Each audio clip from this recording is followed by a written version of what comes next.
del prisionero.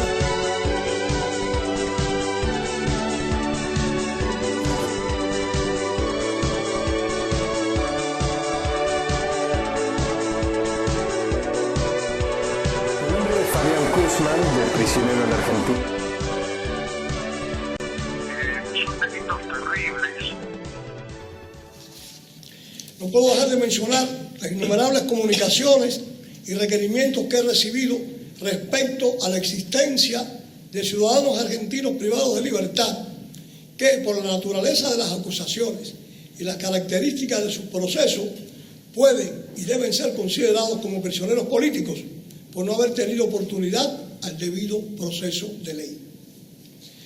Sería un verdadero drama para la democracia de la región que la necesidad de justicia respecto a la situación que vivió Argentina en los años 70 se haya convertido en acciones de persecución por odio ideológico, por interés político y no de justicia. Son lamentables las acciones inspiradas en la venganza contra los perdedores, sin discriminación alguna y sin respeto a la calificación legal y al juzgamiento individualizado. Existe la necesidad de que, sin perder de vista la realidad y defensa de los presos políticos en Venezuela, Cuba, Bolivia y Ecuador, el actual liderazgo de Argentina realice un análisis de la condición de ciudadanos de su país que fueron procesados por jueces especiales con condenas anunciadas y prácticamente sin derecho a la defensa ni a un debido proceso. Algunos de esos fiscales, jueces y miembros de los tribunales son seguidores de la manera de impartir justicia del Che Guevara en Cuba, cuando fungía como presidente de los tribunales revolucionarios que juzgaron a militares de la derrocada dictadura del general Batista. Decía el Che Guevara que el oficial investigador siempre tiene la razón y la verdad, textual, y exigía rapidez en los juicios y amonestaba a sus fiscales diciéndole: no demoren las causas, esto es una revolución, no usen métodos legales burgueses, las pruebas son secundarias, hay que proceder por convicción, textual. En otra ocasión, dijo el Che Guevara, no hace falta hacer muchas averiguaciones para fusilarlos, lo que hay que saber es si es necesario fusilarlos y nada más. Esta manera de hacer justicia de Che Guevara se utilizó en juicios a los militares argentinos. Unos 400 han muerto en las prisiones. ¿Cuántos de ellos eran realmente culpables? ¿Cuántos eran realmente inocentes? Armando Valladares es un escritor, pintor de origen cubano-americano que sin dudas, lo hemos escuchado, fue contundente con respecto a su opinión de los presos políticos en Argentina y el sistema de juicios que llevan implementando contra ellos.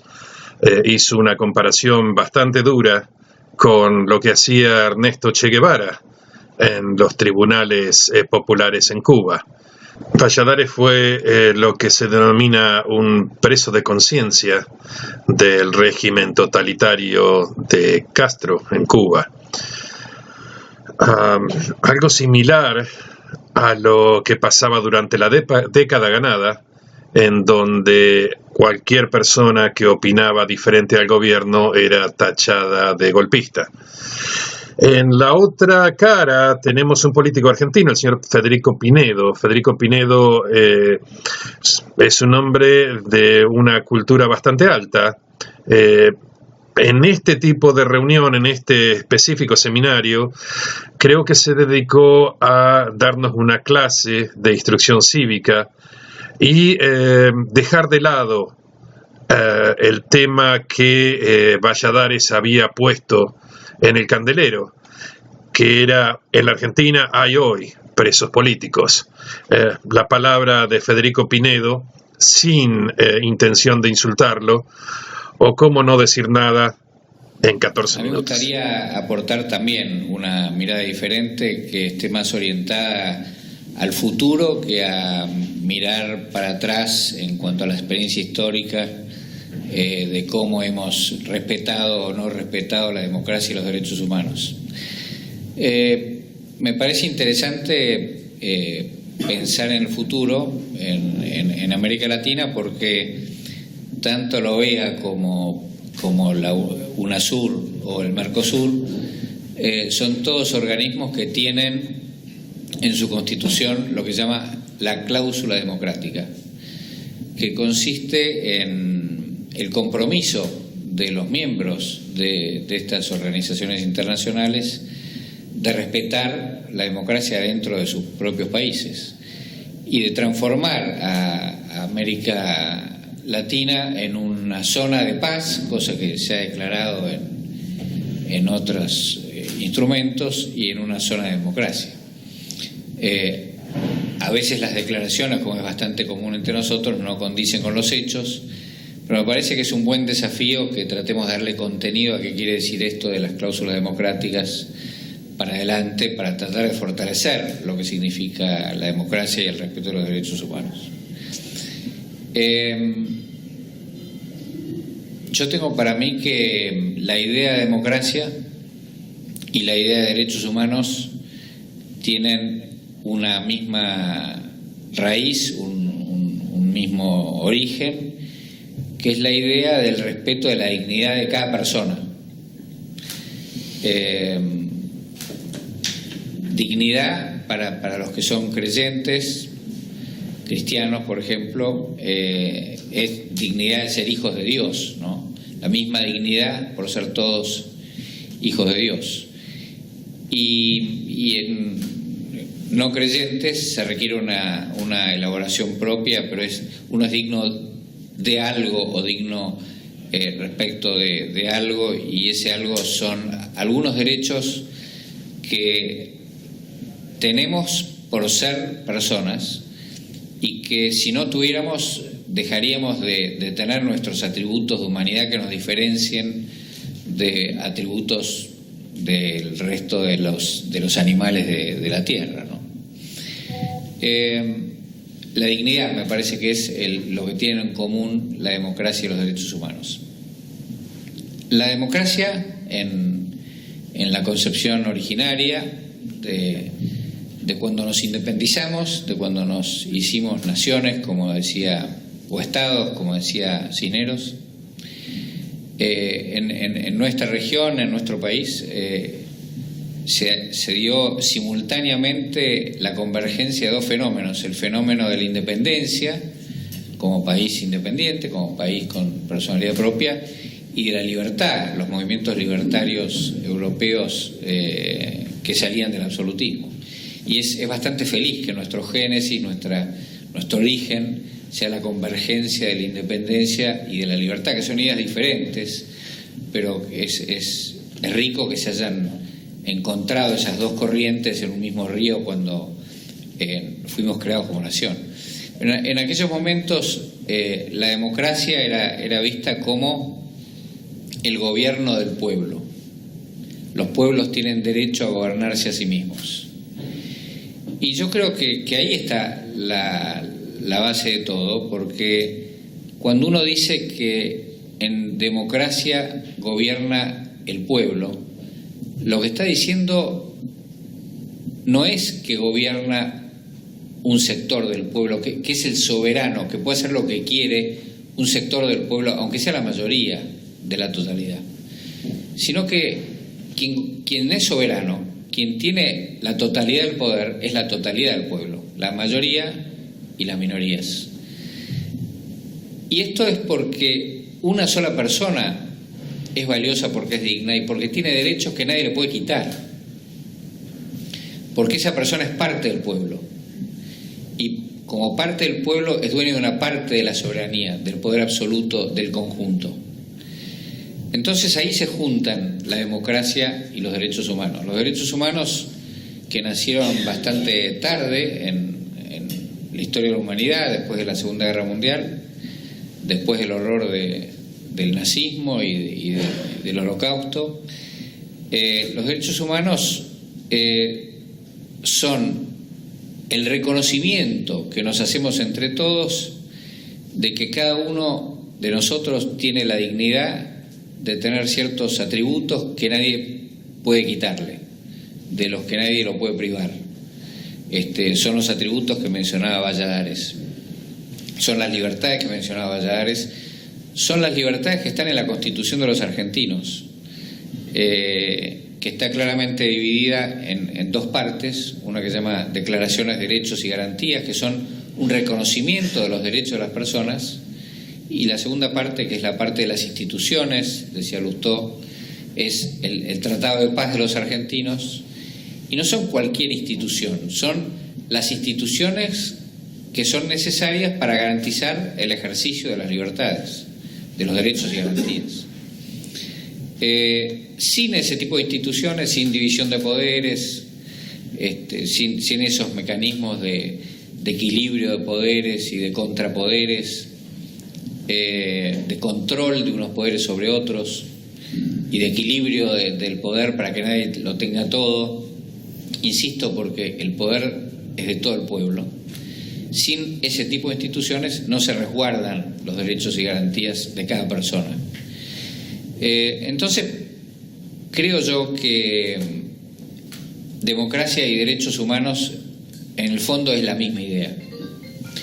Y entonces creo también que no puede haber algo así como gente que dice defiendo los derechos humanos, pero no defiendo la democracia.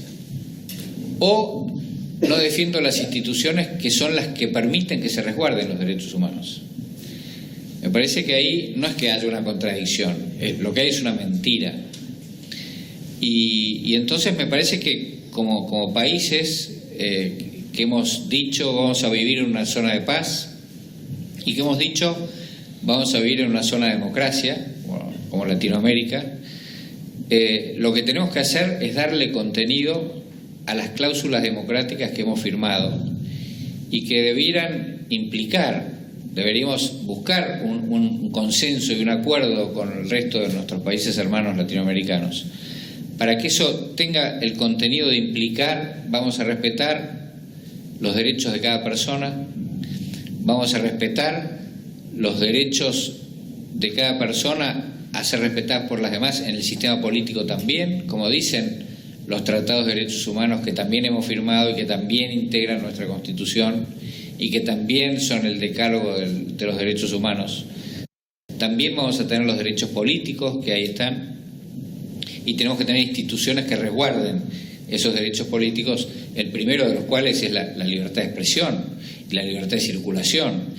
Entonces, cuando le demos ese contenido a las palabras y a las palabras que hemos escrito y que hemos firmado, seguramente podremos mejorar y progresar socialmente, culturalmente, políticamente y en la hermandad real de los pueblos latinoamericanos, porque por lo menos yo soy de los que está convencido de que el sistema de respeto a la democracia y a los derechos humanos es el sistema de progreso y de permitir que el potencial de cada uno se pueda desarrollar de acuerdo con los valores que cada uno tiene. Así que me parece que ese es el reto de los próximos años en América Latina. Me parece que el reto no es tanto mirar para atrás, ¿no? Un pasado duro que hemos tenido, un pasado en el que muchos se decían defensores de estas ideas, pero las conculcaban por algún otro motivo que consideraban que lo justificaba, ¿no?